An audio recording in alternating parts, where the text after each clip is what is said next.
Hello guys, today we're going to take a look at a simpler type of RC controller.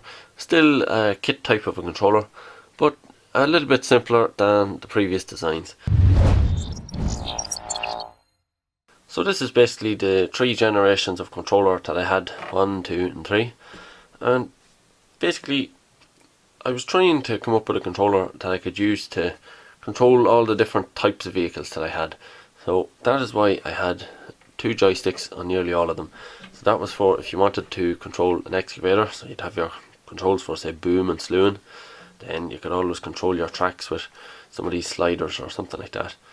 So this design worked alright. There was a few little issues. The radio didn't work great.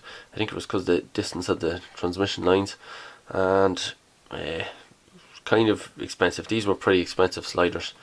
So, and the screen wasn't the best. It was alright, done the job, but it wasn't as good as this type of screen.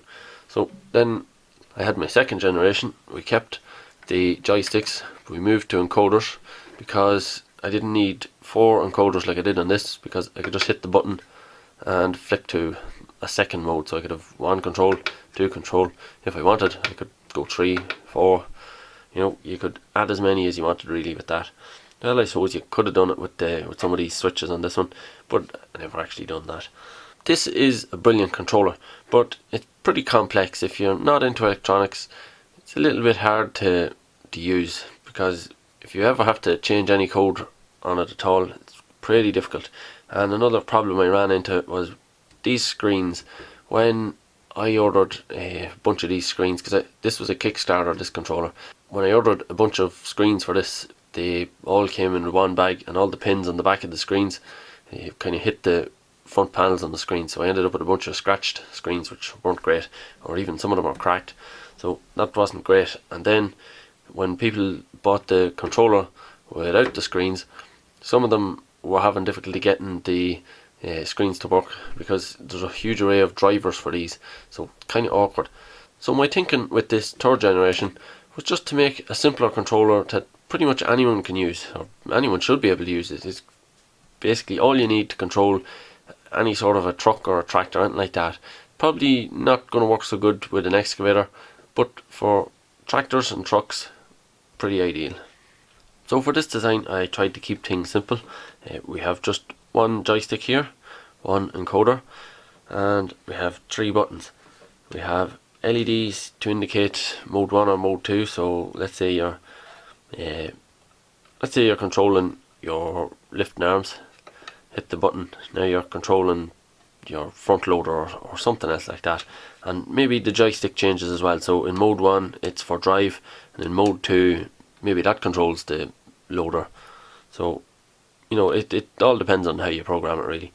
Then one of these switches will have to cycle through the LEDs here, which would be for the vehicle ID. So I just decided to keep things simple, just have 5 vehicle IDs, so you can scroll through them. But of course, just because the LEDs show 5, you can program it to control however many you want really. It doesn't make any difference. You can control it to do whatever you want. You can basically program it to do anything you want. So that's the controls. And again, to keep things simple, all I'm doing is using the control board that I developed for the version 4 vehicle control boards. So this little board is going to be the whole brain of this, and there's nothing else in there that's too complicated. Well, there's an expander chip for all the LEDs, because I wouldn't have had enough outputs on this, but this is basically going to do the whole controls. So that's in the controller, and another one of them is in the vehicle, and all we do is program them differently.